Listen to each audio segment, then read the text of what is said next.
Alright guys, welcome back to more Dream Daddies. So we went on a date with Joseph. We went on a really shitty date with Craig. Who did I date after that? Who did I date after that? I forget. I think I dated Brian or Matt. Or after I think I dated Brian after that. I like Brian, but I hate the way my character acts around Brian. So this might annoy me. Oh, are we going fishing? Oh, I think we're going fishing. I'm pretty sure we're going fishing. We're going fishing. Hey, Daisy and I are going fishing tomorrow. Are you in or out? Oh, I have a message from Brian. Oh no, I've been dreading this day. I accidentally boasted about my abilities as a fisherman to Brian, and now he's challenged me to another dad-off. He's not challenging, he's just inviting. I've been doing my fishing research online, but I'm nowhere near close to being an expert. Still, though, I have to accept. I type back to Brian. Sounds great, man. Super excited to catch all of those fish. Make sure your mower is in good working order because you're going to be all over my lawn this weekend. Why am I such a fucking dick? That'll show him. Brian responds back, letting me know that tomorrow he'll pick us up at an hour I had previously forgotten existed. Man, that's gonna be a rough start. Amanda comes into the room from the kitchen, eating a cheese stick by biting it off piece by piece like some kind of monster. I didn't raise you like that. What? It's called string cheese and not chompy cheese for a reason, Amanda. Dad. Did you just call me in here to criticize my controversial string cheese eating technique or what? No, Amanda. We gotta go fishing tomorrow. Well, you have to go fishing. I get to play with Brian's dog. How do I become a master of fishing overnight? You went fishing in the Girl Scouts, didn't you? Nope. My stint in the Girl Scouts was brief and purely transactional. Thought I could get free cookies, but I didn't know that I had to, like, be outside and tie knots and stuff. I was a great Girl Scout. I got all the way up to, like, junior.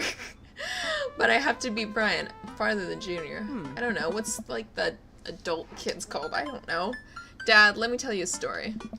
Do you remember last summer how I applied for a job at the coffee shop across town? Give me a refresher. During the interview, they asked me if they knew how to work an espresso machine, and I really wanted the job, so I lied and said yes. On that first morning, there was a line out the door within half an hour, and I severely burned my hand, and they told me to go home and never come back. I still have a scar from that. Of course I remember. What does that have to do with fishing? The burn's a metaphor, Dad. I don't get it. You can lead a horse to water. What do horses have to do with fish and burns? Dad, please. I don't get your obsession with competing against Brian. I don't either, and I'm glad my daughter is a smart, intelligent, beautiful woman. I love her. She's best character. You wouldn't understand. It's a dad thing. It's not a dad thing, it's a dick thing.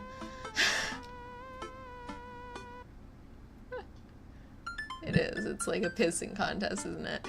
Please try to explain it to me. Okay, Brian's he just thinks that he's so much better than me, and he purposely reminds me of that whenever he can, and he has to, like, one-up me. I have to beat him down in his own game. Is that what you think is happening here? No, Amanda. Okay, good. I know that's what's happening here. I'm such a bitch. Ugh. Or a dick. I don't know. I'm a man. I keep forgetting. Alright, Pops. We should both be getting some sleep. See you in the morning? Night, Panda. I'm glad my daughter's annoyed. She's smart. I brush my teeth and throw on some pajamas. I climb into bed, set my alarm, and close my eyes. Okay, sleep. I am wide awake. I can't help but think about the last time I went fishing, hoping that there's something I can glean from it to give me an edge over Brian. I was about 9 years old. My dad woke me up one morning and told me to get dressed and meet him downstairs. It was still dark out. I had no idea what was going on, but before I knew it, we were both alone in a freezing cold lake. I had to sit there for hours while it got hot and muggy, the air thick with bugs. I picked up mosquito bites while my dad sat in stony silence, fishing pole in one hand and beer in the other. We didn't catch anything. On the long drive home, my father bought me a pack of cigarettes and didn't say a thing. That didn't help, and I think I might have some repressed sadness about my father. I'll deal with that later. I'm sitting on a boat in the middle of a body of water. I can't see any land, but I know it's a lake. The water is placid and still. I'm holding a fishing pole. I don't understand why, but it feels like my life depends on catching a fish right now. I cast my lure into the water and wait, and wait, and wait. My whole being is filled with hopelessness as I watch the line disappear into the depths below. You used the wrong lure. I look up and see my father, just as he looked that one cold morning, disapproving. I'm panicking now. I pull the lure up and try to grab a different one, but all the lures in my tackle box are the exact same. I look up to my father for guidance, but he's gone. I try casting again, but I can't hold my footing. My boat tips over and I fall into the water, sinking further and further. I see the multitudes of fish that have been lying just below the surface, all swimming around me, as if to taunt me. One fish swims up to me. He has Brian's eyes. You gotta use natural buoyancy to a neutral buoyancy lure if you're gonna catch that trout, buddy. Fuck. Fuck. I jolt awake to the sound of my alarm. Ooh, it's fishing day. That would explain that weird dream. I groggily slip on clothes and get ready. I spot Amanda's door half open to see her still curled up in a mountain of blankets. I walk over to her bed, giving her a tiny kiss on the forehead. Fishing day, kiddo. You ready? No. Well, you gotta get up. I can't do this without you. Also, stop sleeping in your clothes. Amanda pulls her comforter over her head. Never. Amanda, I'll get up in a minute. Alright, Brian should be here in 20, so you better not just go back to sleep. Amanda sticks her hand through the blanket to wave at me. I leave her room and make myself some coffee and another cup with lots of cream and sugar for Amanda, whenever she gets up. Amanda eventually wanders in and chugs her coffee while I do word jumbles. I hear the doorbell ring. That must be Brian.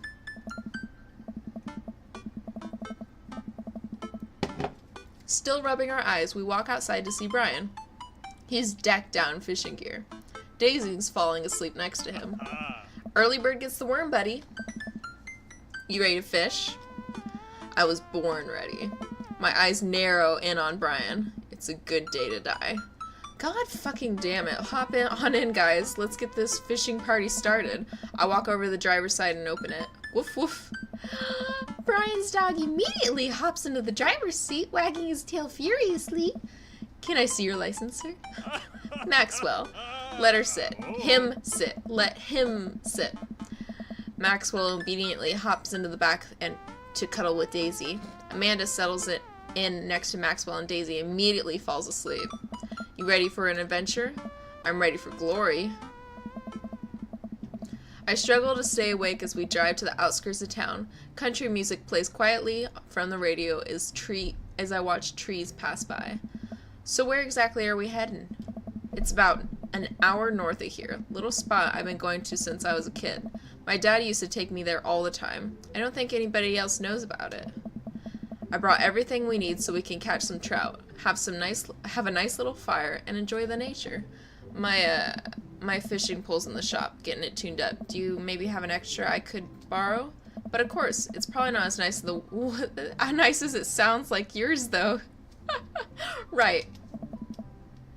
I am digging a hole here.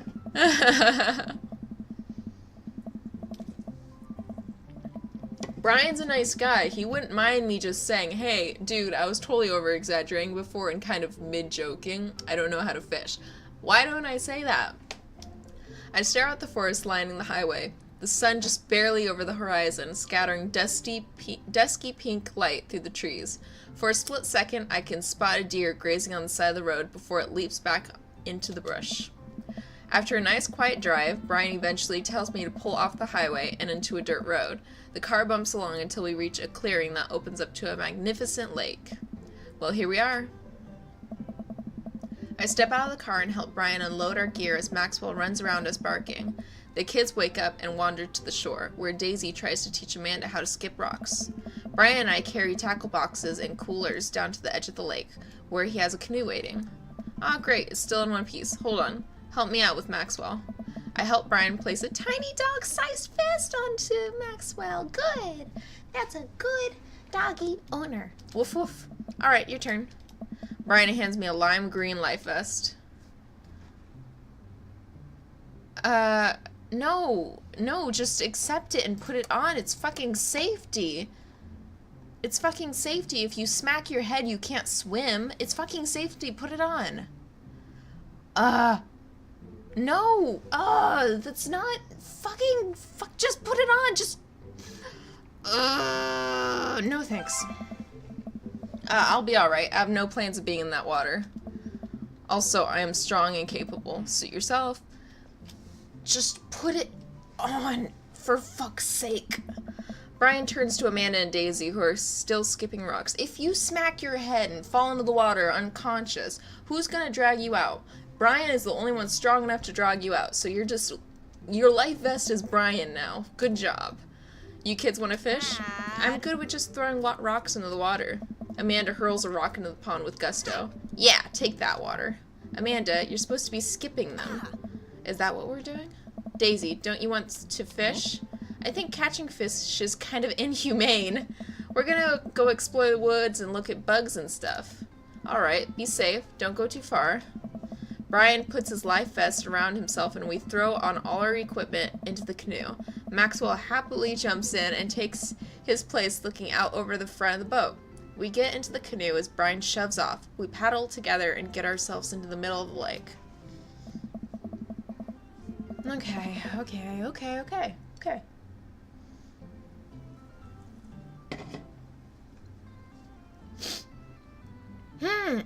This guy just wants to be our friend. Most freshwater fish usually feed at dusk and dawn, which is why I had to get you up so early. Yeah, I know, that's pretty common fisherman knowledge after all. Fisherman knowledge that I'm knowledgeable about. Shut the fuck up. Still a gambling man? You know it. Let's see who can catch more fish. You can catch more than one? Sounds easy enough to me. What's on the line? Besides all the fish I'm gonna catch, obviously. Huh, that was a good joke. I was thinking something a little bit more high stakes than mowing the lawn. Custody of our children? More than that. Let's say if I win, I get your weed whacker. The Weed Master 2000? That's a limited edition. But if you win, you get my pull saw. The Reach and Cut 3000. The cordless version? That's the one. Shit. The Reach and Cut 3000 is a state of art. My weed whacker is a prized possession, but there are those hard to reach branches at the back of the yard that have been begging for a pruning. You're on. We shake on it. I suddenly remember that I don't know how to fish. My foolish fatherly pride will one day be my undoing. I watch as Brian ties a lure and does some stuff I can't really follow with his fishing pole. He casts it into the lake. Oh boy, now I have to do that. I stare down at the tackle box and pole in my hand. Okay. Insult to the fish. Stretch before physical activity. Don't put the bait on the hook. Okay. He really likes it when I put bait on hooks. I fish a worm from the styrofoam container Brian bought. It's slippery, but I think I could get it onto the hook if I just focus. Oh god, I'm bleeding. Oh god, there's blood everywhere. The worm is not on the hook. Need some help? No, I meant to do that. The blood attracts the fish. They can smell it up to a mile away, you know? I think that's sharks. No, it's definitely fish. Now what? Perform fish mating call. Tie a knot or something. Meditate. We're gonna tie a knot. I take my pole and try to tie an elaborate looking knot to impress Brian. The classic hunter's bend.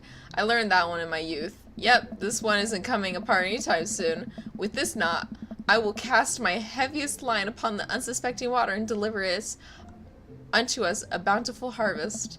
I look over to Brian. He doesn't seem to be paying attention. Let's cast this sucker. I pull my rod back and launch the lure as hard as I can. The lure flies off the line and sails far, far away, landing in the lake with a loud sploosh. Sorry, I judged the wind speed wrong. This cold air drives the pressure down. Ha, go ahead, take my pole. I know it's hard switching to a new pole when you're not used to it. I'll fix up another lure. He's so nice. He's so nice. He's So nice. Brian hands me his pole with a smile and I sit there, feeling like an idiot. No, you should feel grateful that you have such a nice friend. Whoa.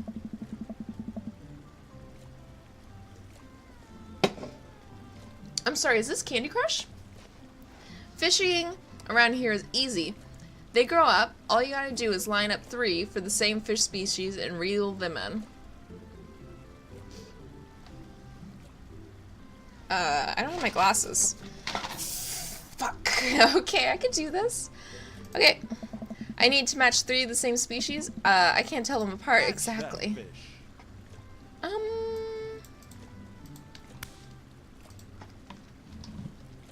What? Okay, okay.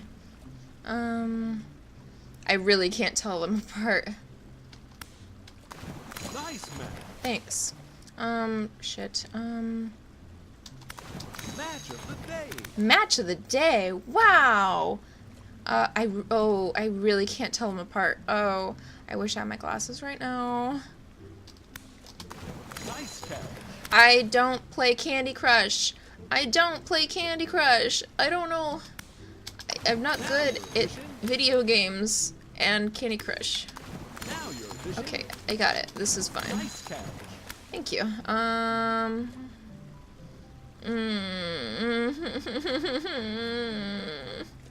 Oh God. Catfish, right? Match of the day. Oh, thank you.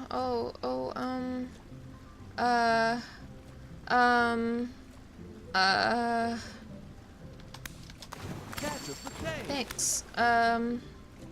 Shit. Why do they all have to look so similar? They all look like the same fucking fish. Why do they all have to look so similar? Now you're fishing. Oh, shoot. Nice match. Okay, I got this. We're on a roll. We are on a roll. Yes. Okay, cool. We're doing it. Cool. We are absolutely fishing. Oh shit. There we go. Catch of the day. Oh god, I don't know how many I'm supposed to get. Match of the day. How many am I supposed to get? I don't know. I feel like I didn't do very good though. Oh, that didn't count. Shit. You can get 2,000. An achievement is you get 2,000. I got 600 points. Whew. Okay. Wow, this was way tougher than I thought. I look over to Brian, who's smiling and obviously enjoying his time out here on the lake. I will crush him. No. Suddenly, the fishing pole jumps in my hand. I reflectively tug upwards. I think I got something big. The tip of the pole dips down repeatedly and the line starts to run. Reel it in. I finally get the fish right up next to the boat. It's a long, beautiful rainbow trout. Brian hands me a net. It's all yours. I lean down and notice that my hands are shaking with excitement. This fish is bigger than all the ones Brian's caught. That pole saw is mine. The entire canoe tips with me. I find myself sinking into the lake. Wow, maybe I should be wearing a fucking safety vest like I was saying before. I should have taken the vest. Yeah, I really should have. All of a sudden, I'm braced under the water and pulled into Brian's arms. I told you, he is now my safety vest. I'm finally dragged upwards, sputtering in the water. All of our gear floats to the surface. Maxwell doggy paddles around us in circles, having a great time. You alright? Does that count as one? Well, seeing as all of our fish are now swimming safely back in the lake, I guess so. Brian laughs. Let's get you to shore. Brian and I flip the canoe back over and fill it with our new soaking wet gear. We row back to the shore with Maxwell in tow. Once we get back on the beach, Maxwell darts off into the woods. Brian takes off his shirt. Dots of lake water glisten in the sun across his strong back. Man, all that general contracting must have built this guy like an ox. I hope he doesn't notice me staring. I'm gonna get the fire going so we can dry off. Wanna hand me yours?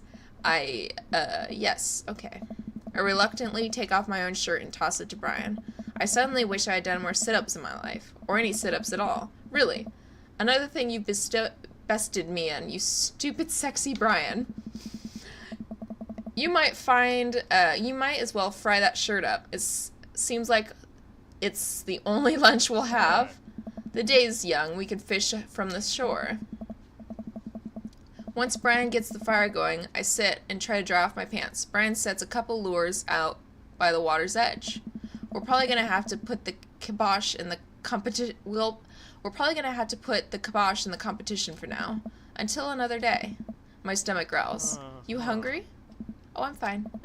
Brian reaches into his cargo shorts and pulls out a few granola bars. I have a small child. I'm flushed with snacks. So am I, but I have no children, except for my dear, sweet Amanda. Brian joins me by the fire, and I accept the cargo short granola. And now we're back to waiting.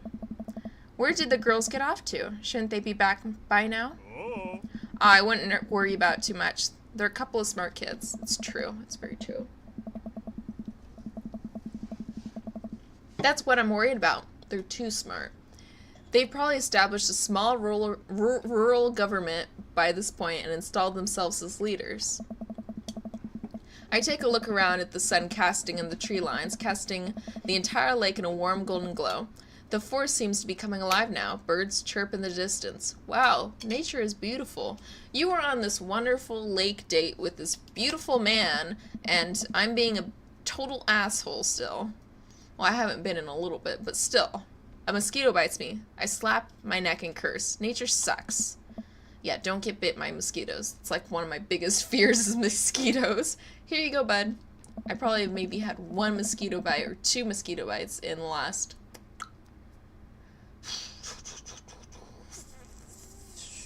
13 years. Brian hands me a bottle of bug spray. I begrudgingly take it to douse myself. Ugh. I've always hated this stuff, how this stuff smells. Really? I've always kind of liked it. Reminds me of being outside. Maybe you and I have different sentiments about the outdoors. Maxwell comes bounding up to me, huge stick in his mouth. He drops it at my feet and looks at me expectantly. Oh, why would you ever do that? Why? Why would you ever do that? No, let's throw the stick. I hurl the stick as hard as I can towards the tree line. Maxwell bolts after it, running as fast as his stubby little legs can carry him. Which, consequently, is not very fast. It's very cute, though. Nice throw. I turn away so he can't see me blush. Maxwell brings the stick back to me, clearly proud of himself. Good boy, Maxwell. You're such a good, speedy boy. You're the world champ of fetch. It's time for the pets. What's the plan? Oh shit. Oh fuck. This is the best part of the game. Oh man. Butt pats never fail. Scratch behind the ear, rub that belly. Before I did back butt pats, but I really want to rub that belly. Maxwell rolls over and lets me rub his belly. He wiggles on the grass, clearly loving it. I feel like a little bit of a third wheel here. Where are my belly rubs? Haha. I'm so flustered I can barely say anything. I just focus on patting Maxwell and I hope Brian doesn't notice how much I'm sweating. While I'm playing with Maxwell, fish begin routinely pulling at Brian's lines. I watch Brian effortlessly fillet the fish, squeezing a bit of lemon on them and frying them in the cast iron pan. Before we know it, we have a feast fit for a couple of shirtless dudes.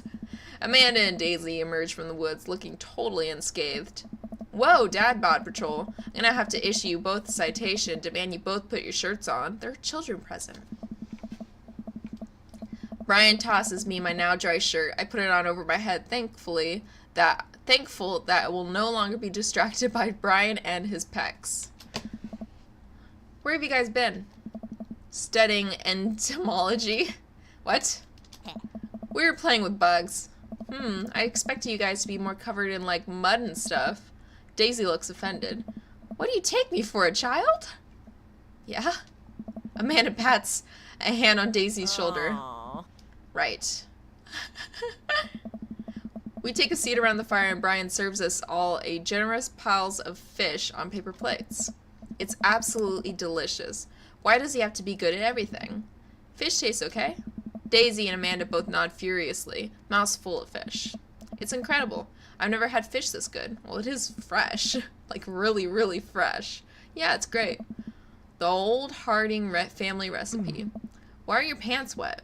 Well, Amanda, we were out there on the lake and then I accidentally tipped over the boat.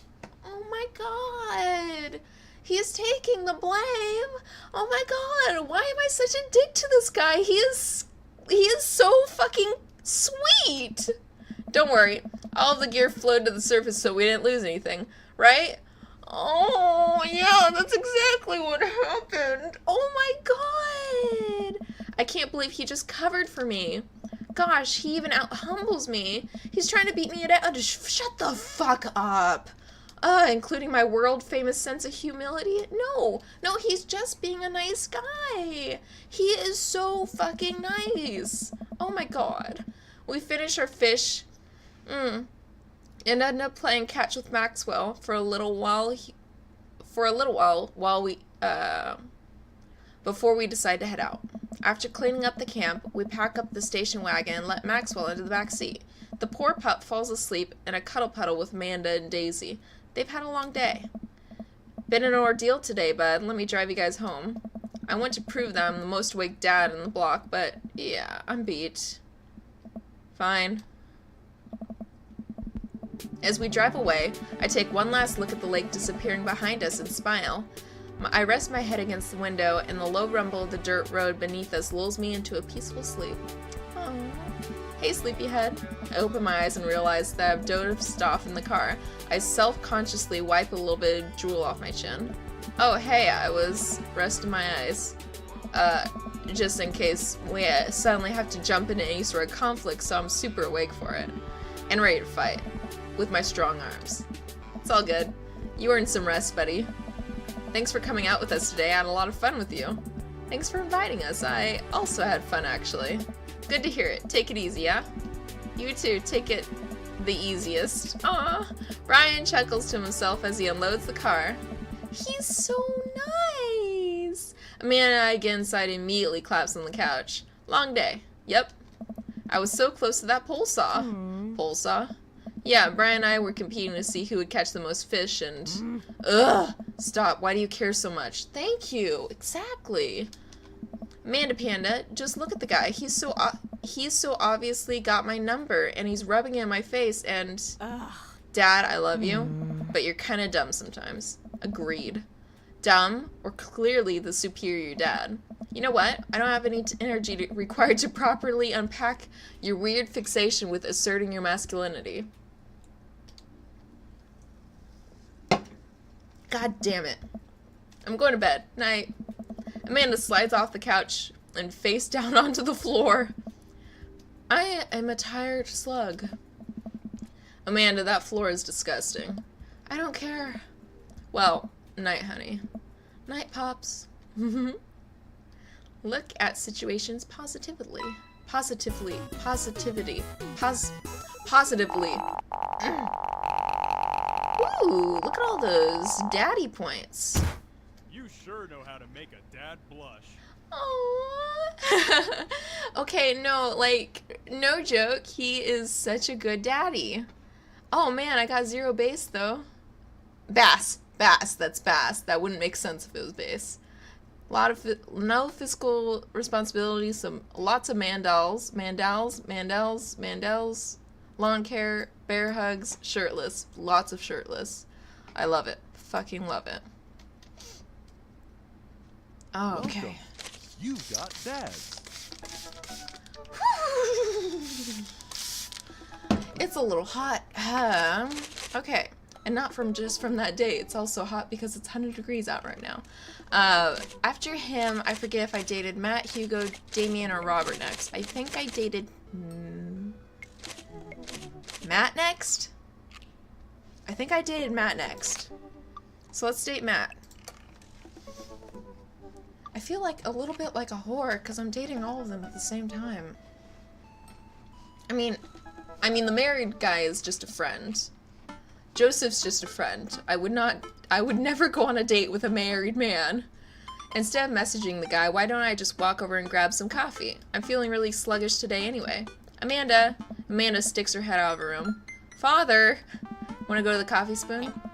Oh, so you get to get called cool once, and now you're the cool dad who hangs out at coffee shops and listens to neo-jazz and stuff. Amanda, are you gonna bring your laptop and your leather-bound journals so you can work on your poetry anthology? Look, honey, do you want me to buy you coffee or not? Let me grab my laptop and my leather-bound journal. I love it. Amanda and I make the short walk over to the Coffee Spoon. The place is quiet today, just a few people hanging out and reading books in the cozy little nooks. I walk up to the counter and see a familiar pierced face. Hey, you were the dude that I yelled at a bunch the other night. Amanda casts a sideways glance at me. He tried to sell me shirts. And who might you be, miss? Aww. This is my daughter, Amanda, the person I am a father to and very protective of. An honor to make your acquaintance. My name is Pablo. Did I mention that I make witch house music? I wouldn't call it witch house music, but okay. Ugh.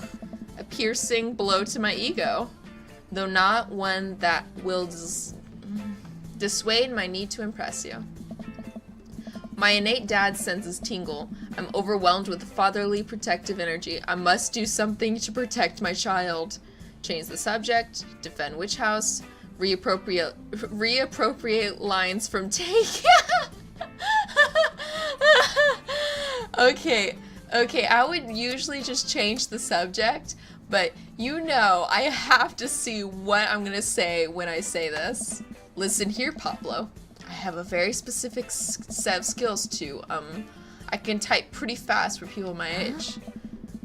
If you so much as harm a hair on my daughter's head, I'll be coming for you at a comfortable 80 words per minute after I practice a little. Ugh.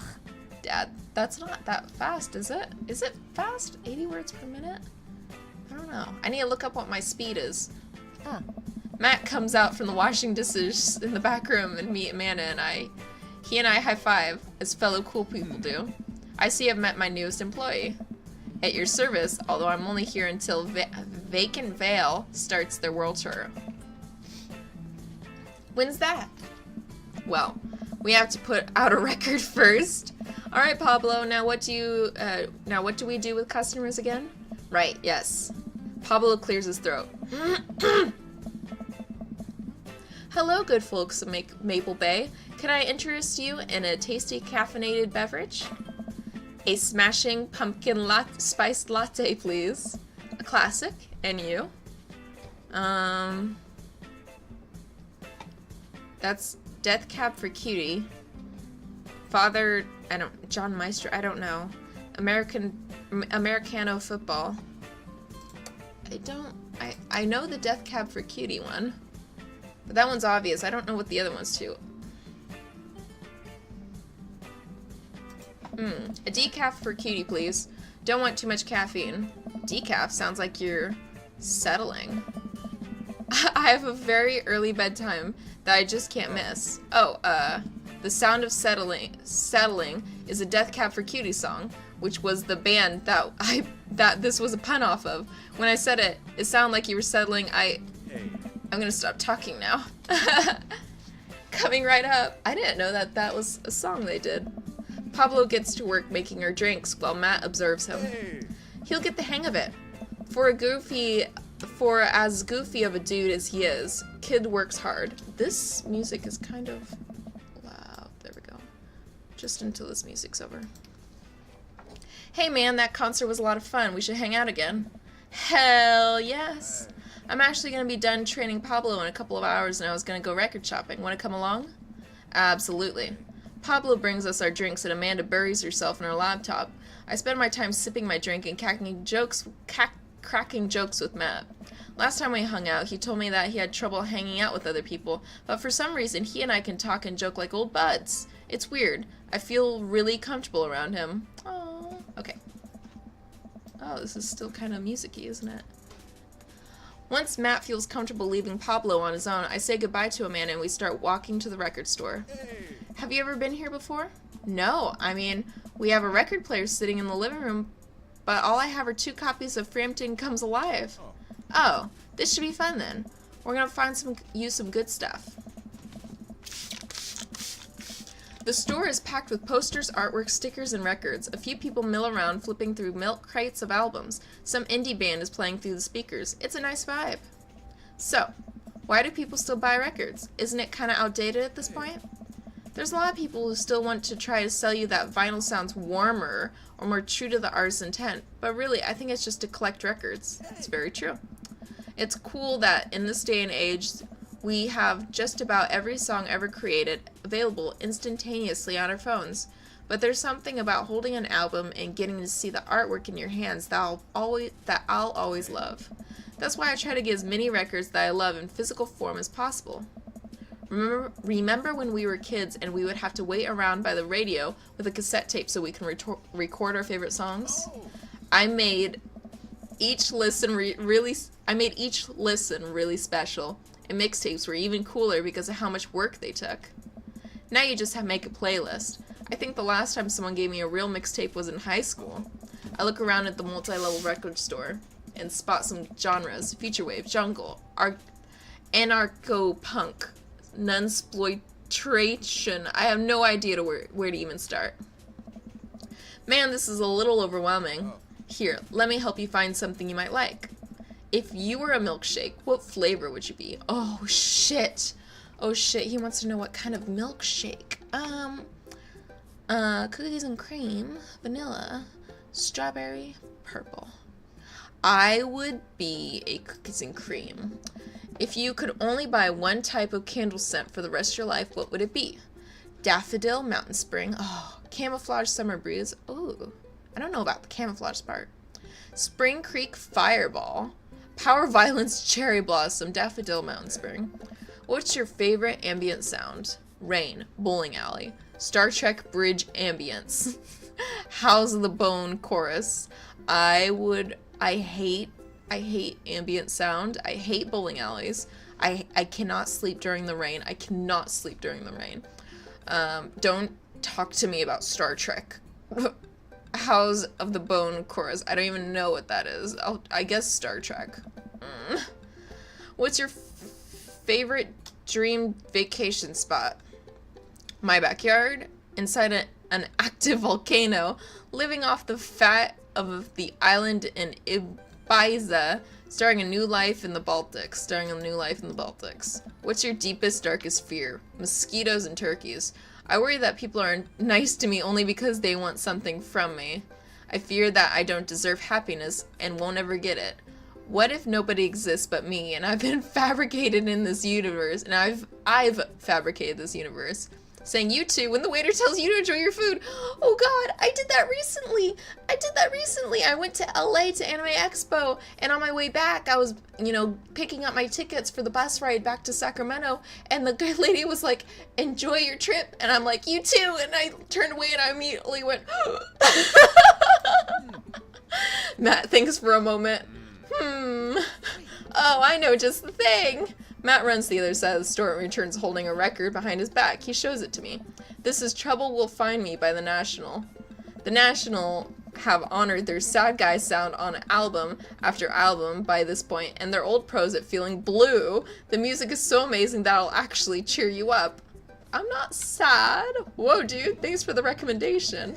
You're gonna have a great time with it, promise. Matt and I bring our records to the cash register. A young girl with a septum ring and a buzz cut stands behind the counter with one earbud in. Usual stuff today, Matt. Just some light pickups. Matt places 3 albums on the counter. Swear to God at This by D. Sig.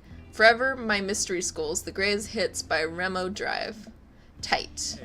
The cashier rings Matt up and hands back his albums in a bag. She stares at me suspiciously. Who's the nerd? That nerd's my buddy Lane. Lane, this is Beacon of Human Charm Molly. I got kicked out of art school for destroying my paintings at the end of every critique. Lovely to meet you too. Anyway, Matt, is the open mic night still on? You know it. Are the Third Waves gonna do a special acoustic performance? I might see if I can get a few of the girls together. There's an open mic night going on? Yeah, dude. We do it every month at the coffee shop. Some amazing talent are always coming through. Got a flyer for it right here. You and Amanda should come by that night. Matt blushes. I mean, if you're not doing anything. Will Vacant Veil be playing? If only. I finished paying for my record and we head out of the store. Man, what a trip down memory lane. I haven't been in a record shop like that since Vans had a shag carpeting. Oh. That was way before my time. Now that you mention it, isn't it strange to think that of all those weird little musical memories? How do you mean? Well, I think music is very time and place sort of thing. A song is important to me. A song is important to me not only in what I think sounds good, but where I was and what I was doing when I listened to it. There's music that reminds me of exes, struggling through schools, of being so poor I didn't know where my next meal is coming from. Hold on, I got this really cute story. So, my dad and I went to a fireworks display in Cal Expo when I was younger, and it was probably one of my best memories with my dad. It was such a normal date we had. We never went out together. So it was nice to actually have this outing with my dad, and it was really super special to me. And as we were trying to leave Cal Expo, it was such a massive traffic jam that it took us like over an hour just to leave the parking lot. And on the radio, and every single station was playing the same song. It was Gnarls Barkley, I think is his name. Does that make me crazy? Does that make me crazy? Does that make me crazy? Just like you. Anyway, my dad and I were listening to it. It was our first time ever hearing this song, and we were looking at each other, and we're just like, does that make him crazy? Does that make him crazy? And by the end of it, he and I both were fucking just jamming out singing to this song in the car. It was awesome. And my dad's not that kind of man, so it was like, that is like one of my favorite memories. So now, whenever I hear that song, I think of my dad, even though that song is really fucking weird, and usually you wouldn't think of your dad when you hear that song, but I think of my dad because of that memory. He's totally right. You don't like a song just based on the song. You think of, the memories of when you heard it or what they remind you of. And that's what that song reminds me of. I just thought of that. And it was appropriate because this game is about dad. And I love my dad. There's music. Yeah.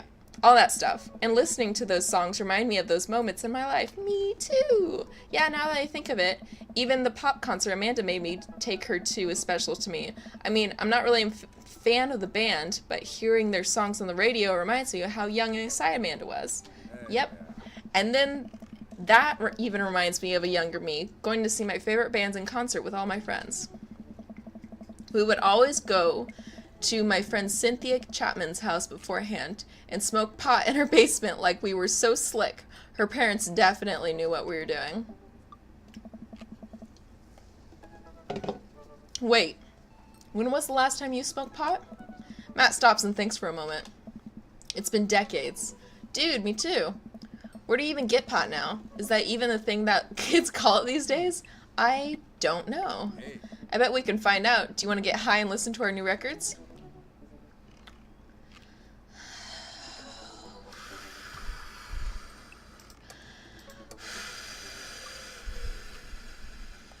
See, I don't know.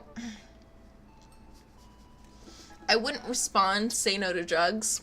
I wouldn't respond, yeah, why not? I would be like, I don't know how to respond to this. I don't mind pot at all. Like, I don't mind it. I don't mind being around it. Yeah, why not?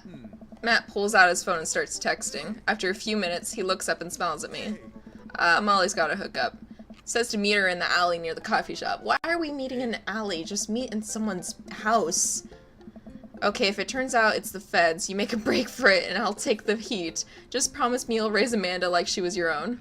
You realize that weed's been legalized in the state, right? Yeah, good. It's been legalized in my state too, so I was really worried about this game. I definitely knew that. But we live in dangerous times. Who knows what lurks in the seedy underbellies of Maple Bay? We can find ourselves on the wrong end of the deal and gone bad. Just look out for Amanda. I swear. What? Oh, here's our guy. Coming around the corner is one of those nasty grease dumpsters. Shrouded in darkness is a lean figure dressed in all black. Excuse me, Mr. Drug Man. Surprised. Oh, fucking you, Lucian or whatever. Surprised the person almost jumps out of their skin. It's Lucian, Damien's son. Who sent you? What? We're cool, man. We're cool. Says who? For all you know, you could be with the feds.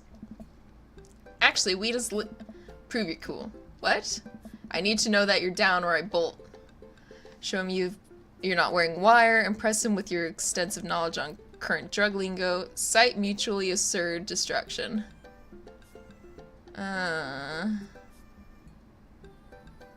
I don't know, show him I'm not wearing a wire? I've seen this cop films before. I lift my shirt to prove I'm not wearing a wire.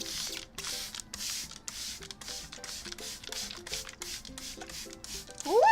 Woo! Jesus Christ, I'm hot. Whew. Oh Jesus, put that away, please. Look, it's fine, I get it. Buzzcut Molly said you were coming. Right. Now that formalities are out of the way, let's make a deal. Alright, how much do you want? One. One what? Yeah. He means weed, Lucian. Yeah, but how much? One? Oh my god, look, here, take this and give me 10. Just don't call my dad. Just don't tell my dad. Let's all forget this ever happened. I won't tell your dad if you don't. Oh my god, am I playing a game where I'm with a daddy, dating a daddy, and I'm buying weed off a teenager whose daddy I already dated? Oh my god. Lucian hands me a baggie of something and disappears down the alleyway. I open it and take a deep whiff. It smells like genuine drugs. Yes, sirree. That went smoothly. Yeah, I should get off public property before we smoke this. Great idea. Let's head back to my place, yeah? Matt and I walk to our cul-de-sac and stop by the gas station on the way to buy rolling papers and sodas. I feel like I'm 16 again. Carmen C is having a sleepover tonight, so that gives us all the time we need to do drugs. Awesome! Let's do some drugs. Oh my god! But this isn't like... Matt pulls out one of the records of his bag and puts it on for us. I plop down on a comfy leather couch and look around his place. There are a bunch of band posters and his record collection takes up an entire wall. How do I say I'm just like non-opinionated on drugs?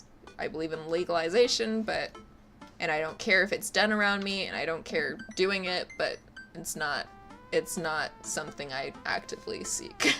Whoa, what a collection. Been collecting my whole life.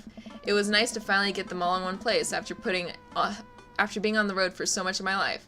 I had to ask my parents to hold on to them for me. Matt sits down next to me and we lay the marijuana drugs on the coffee table. Do you want to do the honors? Please, it's your house, if you say so. Matt pulls out some rolling papers and sprinkles some of the beatnik tobacco onto the piece. He starts rolling it back and forth and the paper breaks almost immediately, spilling drugs all over the couch. Never was too good at this. Matt tries again and is able to successfully roll a nice looking weed cigarette. He hands me a lighter and the blunt, I think, and I take it. Well, let's open up the... What is nug? I don't know. Smoke some of that gateway drug? Rip that golf fairway. I literally... What? Rip that golf fairway? Yes, let's do that. I light the joint and inhale deeply. This is not what I remembered. It's been a while, though maybe the pot drugs have gotten more potent since the last time I smoked. I pass the joint to Matt and cough a little bit. Should it sting this much or am I just a baby? Matt takes a hit and his eyes go wide. That's not weed. Oh god. Did we develop a taste for meth? No, it's... Matt takes another hit and winces. Yep, this is Orega-nope.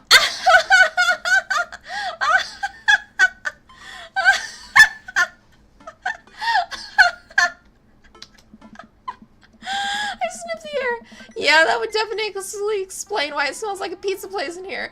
You can tell oregano from weed. You can tell by the smell, and you can tell from the looks, and you can tell by the color 99% of the time. What? And you can tell by the consistency. That little punk ripped us off. If it's like loose in the bag, then it's not fucking what you want. Oh well, we can still relax and enjoy the music sober. You know what? You're right. We sit and listen through the Diet Sig album that Matt bought. which is catchy as hell. I look around the room again and see photos of Carmencita growing up. I spot a young woman with a huge smile in one of the pictures with the two. Who's that? Oh, that's Rosa. She was Carmencita's mother. She died when Carmencita was young. I'm sorry to hear that. Amanda lost Alex at a young age, too. Oh, is Alex my ex-wife? I can understand how hard that must have been.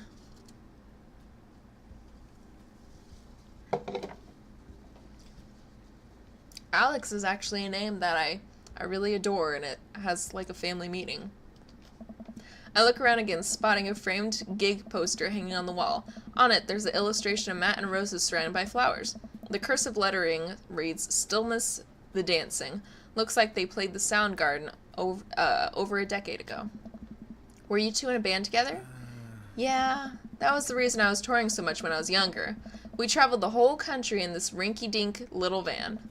It was hard to start, but once we started gaining notoriety and seeing how much our songs meant to kids, it was just incredible.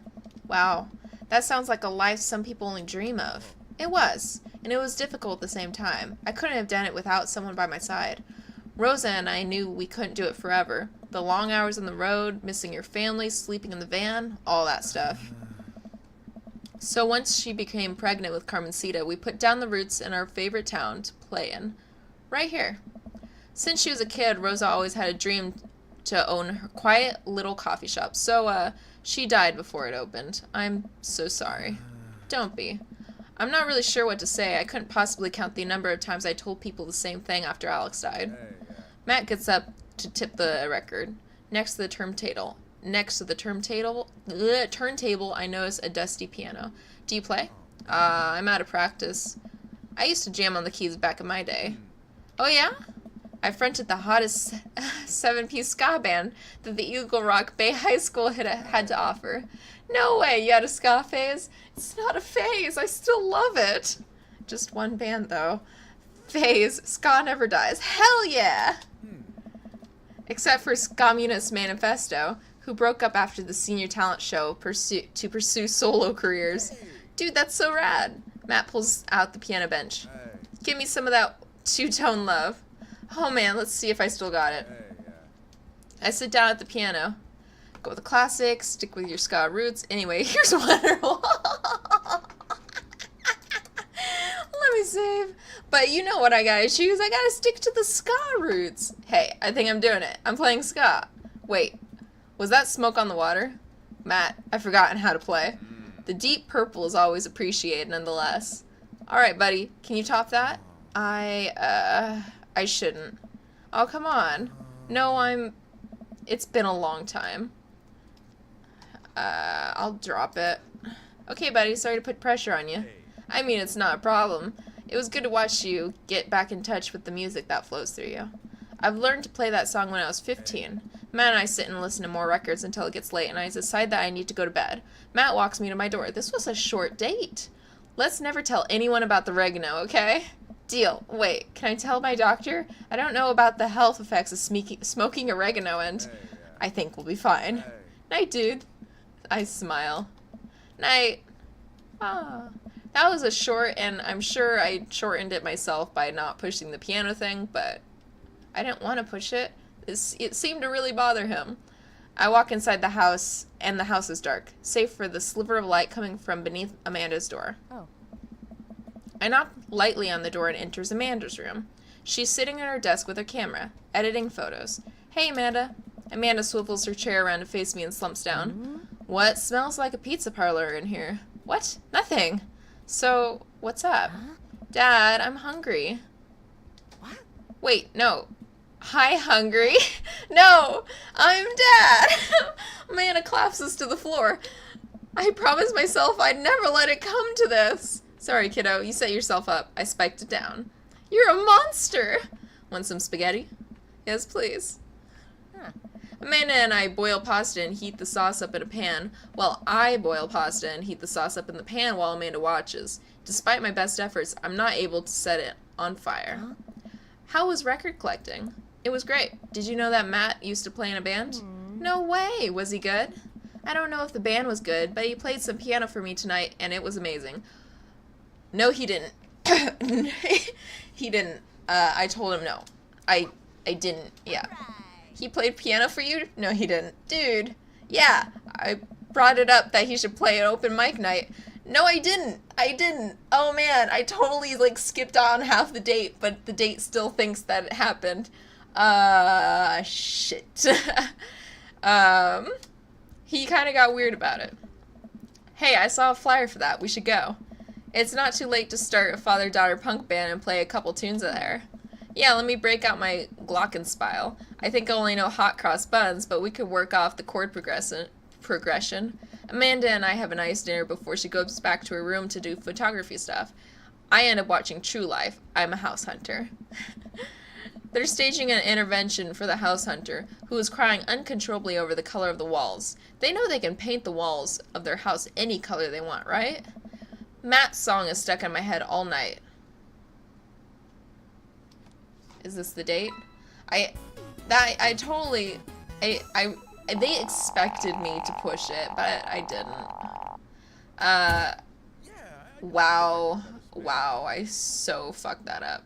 I got really high poker buddy, no handyman, no bad puns, a little bit of grunge, record collecting is a lot, and nug is a lot. I don't know what nug means. I mean, I know that's a pot term, but I don't know what it is. I mean, is it like a piece? I don't know. I call that buds. Is a bud a nug? Is bud a nug? Anyway, guys, thank you so much for watching.